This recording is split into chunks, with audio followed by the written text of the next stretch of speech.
Эта история началась с глубоко беременной кошки, которую бывшие хозяева принесли в клинику с просьбой усыпить ее. Однако они оставили ее и ушли. Вскоре после этого родились 3 котенка, 2 девочки и мальчик. Волонтерам сообщили об этом случае и дали срок, всего сутки, чтобы забрать питомцев, иначе их жизнь была бы прервана еще до того, как они начали жить. В то же время решили сохранить жизнь кошки-матери, которая получила имя Кассандра. Начались настоящие поиски временного приюта. Главное было найти место как можно скорее, а не где именно. Вскоре был найден подходящий временный приют, и питомцы были перевезены туда. Кассандра, мама-кошка, оказалась очень умной. Она понимала, что они живут в доме на птичьих правах и старалась не доставлять временным хозяевам лишних хлопот. Вскоре временные хозяева попросили забрать всю семью, так как они уезжали в командировку в другой город. Тогда пришлось взять на себя ответственность одной из волонтерок, хотя у нее дома был недавно карантин по поводу леша. Малышей разместили в отдельной комнате.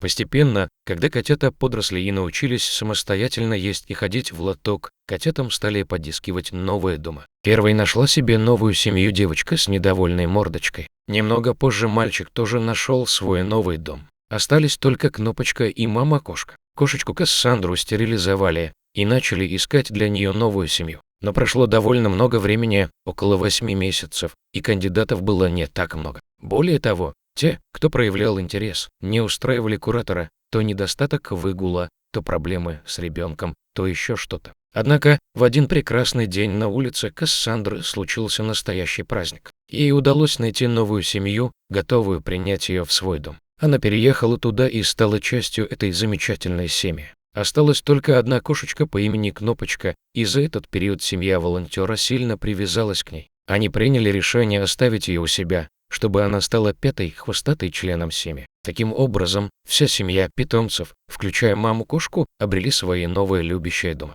Их история стала примером того, как люди смогли спасти этих беззащитных созданий и дать им шанс на новую жизнь. Благодаря волонтерам и заботливым людям эти котята получили возможность расти и радовать своих новых владельцев своими игривыми прыжками и мурлыканьем.